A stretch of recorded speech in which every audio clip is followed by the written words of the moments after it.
बच्चों, कैसे हैं आप? उम्मीद करती हूँ आप बढ़िया और एकदम मज़े में होंगे और खुशी खुशी अपने जीवन को जी रहे होंगे। जी बिल्कुल, खुश रहिए, स्वस्थ रहिए, मस्त रहिए, क्योंकि खुश रहेंगे तो आपको इससे स्वास्थ्य और मानसिक लाभ मिलेगा, जिससे आप बढ़िया तरीके से पढ़ाई कर पाएंगे। तो चलिए पढ़ते हैं अच्छे स्वास्थ्य और अच्छे मानसिक विकास के साथ नए अध्याय को, जिसका नाम है चुन्नू की चतुराई। अब क्या चतुराई कर दी चुन्नू ने, ये तो पाठ पढ़कर ही जानेंगे हम। लेकिन पढ़ने से पहले क्या करते हैं? अरे पढ़ने की तैयारी। तो चलिए सबसे पहले हम पढ़ने की तैयारी करेंगे। तो बच्चों, शेर के बच्चों को शावक कहते हैं, ये तो पता है आपको। निम्न जानवरों के बच्चों को क्या कहते हैं? मिलान करके बताइए। अब देखिए, यहाँ पर बच्चे दिए गए हैं और आपने यहाँ से बच्चों के साथ उनका मिलान करना है। ये कार्य तो आप स्वयं करेंगे, तभी तो पढ़ने की तैयारी पूरी होगी। हम अपने अध्याय की ओर बढ़ते हैं। तो एक घना जंगल था, घना यानी कि बहुत गहरा। क्या था? जंगल। उस जंगल में दो मित्र, चुन्नू मेमना तथा भोलू बछड़ा रहते थे। कौन से दो मित्र थे? क्या नाम था? चुन्नू मेमना और भोलू बछड़ा। याद रखिएगा, ठीक है। अब क्या था? दोनों दोस्त क्या करते थे? दोनों में चुन्नू अधिक चालाक और नटखट था। नटखट यानी कि शैतान। चुन्नू क्या था? बहुत चालाक और नटखट था। एक दिन चुन्नू बोला, मित्र, सूरज का घर इस पहाड़ी के पीछे है। अस्त होने पर यह अपने घर जाकर आराम करता है। इस पर भोलू को आश्चर्य हुआ। आश्चर्य यानी कि हैरानी हो गई उसे। किस बात की? नटखट चुन्नू फिर बोला, चलो मित्र, देखते हैं इसका घर कैसा है, ये क्या खाता है, कैसे सोता है। तो चलो, इससे पहले एक और बात जाननी है आपको कि हमारी पृथ्वी से सूरज की दूरी लगभग 15 किलोमीटर है। 15 करोड़ किलोमीटर, ठीक है। आइए अब पाठ पर वापसी करते हैं। अब दोनों मित्र अपने अपने माता पिता को बिना बताए सूरज का घर देखने चल दिए। चलते चलते मार्ग में गहरा नाला पड़ा। नाला देखकर भोलू डर गया। वह बोला, भाई वापस चलो, मुझे तो डर लगता है। चुन्नू बोला, तुम डरपोक हो। डरपोक यानी कि डरने वाले को डरपोक कहते हैं। तो चुन्नू ने कहा, तुम तो बहुत डरपोक हो, मुझे तो किसी चीज से डर नहीं लगता। उसने छलांग लगाई और नाले की दूसरी ओर पहुंच गया। चुन्नू को देखकर भोलू ने भी छलांग लगाई और नाला पार कर लिया। चलते चलते कुछ दूरी पर उन्हें एक पत्थर दिखाई दिया। वे दोनों जैसे ही पत्थर के पास पहुंचे, उन्होंने देखा कि दूर से दिखाई देने वाला पत्थर वास्तव में एक थैला था। उस थैले में भालू, शेर, भेड़िया और लोमड़ी की खालें ठूस ठूस कर भरी हुई थी। ठूस ठूस कर यानी कि बहुत ज्यादा, एक के ऊपर एक रखी हुई। थैला लेकर दोनों मित्र पहाड़ी के ऊपर जा पहुंचे। वहां एक तंबू लगा था। तंबू यानी कि एक टेंट लगा हुआ था। उसमें से ढोलक और गाने की मधुर ध्वनि सुनाई दे रही थी।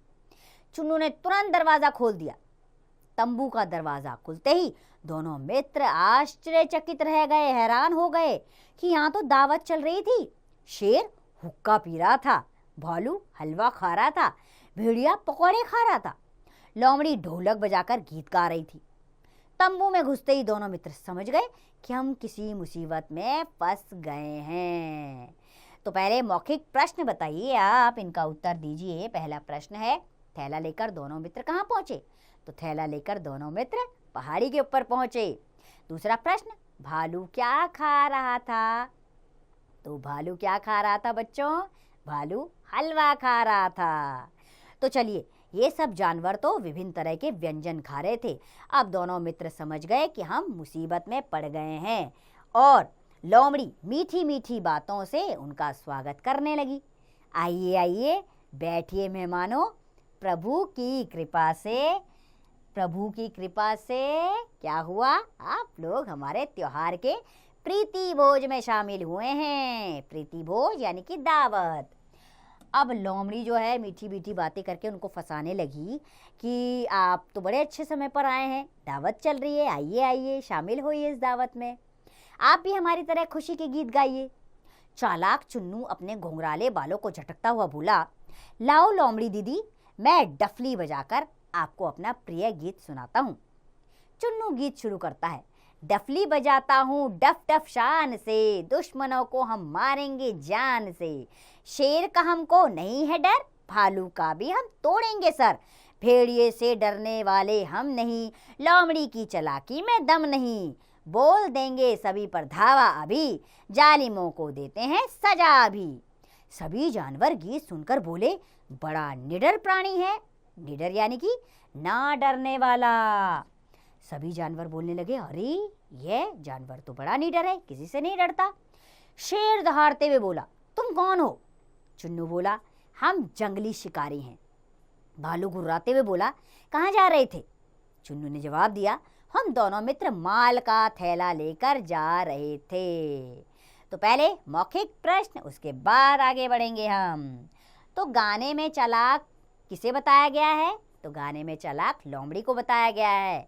अगला प्रश्न है, चुन्नू ने स्वयं को क्या बताया? तो चुन्नू ने स्वयं को जंगली शिकारी बताया। तो भालू ने घुर्राते हुए क्या पूछा था कि तुम कहाँ जा रहे हो? चुन्नू ने जवाब दिया, हम दोनों मित्र माल का थैला लेकर जा रहे थे। भेड़िया फुसफुसाया, देखे कैसा माल है? चुन्नू निश्चिंत होकर बोला, यह जानवरों की खाले ही हमारा माल है। उसने बताया कि हम जानवरों की खाल लेकर जा रहे हैं। लोमड़ी चीखते हुए बोली, ये खाले तुम कहाँ से लाए? चुन्नू व्यंग भरी मुस्कान में बोला, ये तुम्हारे भाई बहनों की ही है, हमने उतारी है। यह सुनते ही शेर, भालू, भेड़िया और लोमड़ी अपनी अपनी आवाज़ों में भय से चीखने लगे और तंबू छोड़कर भाग खड़े हुए। हिंसक जंतुओं द्वारा छोड़े गए शेष व्यंजन दोनों मित्रों ने बड़े चाव से खाए। व्यंजन यानी कि विभिन्न भोजन की सामग्री दोनों दोस्तों ने मजे से खाए। फिर चुन्नू ने वहाँ अधिक समय तक रहना उचित नहीं समझा और दोनों वहाँ से भाग निकले। चुन्नू आगे आगे भाग रहा था और उसके पीछे पीछे भोलू भाग रहा था। शाम होते होते दोनों मित्र अपने घर पहुंच गए। घर वाले उन्हें देखकर बहुत खुश हुए, लेकिन दोनों मित्र यह पता ना लगा सके कि सूरज रात में विश्राम कहाँ करता है। विश्राम यानी कि आराम। तो देखा बच्चों, चुन्नू ने कैसे साहस और बुद्धिमानी का परिचय दिया।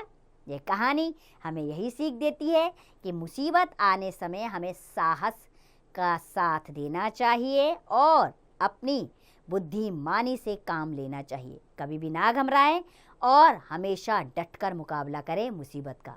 देखिए, आप अवश्य अपने सामने आई हुई समस्या को हल कर पाएंगे।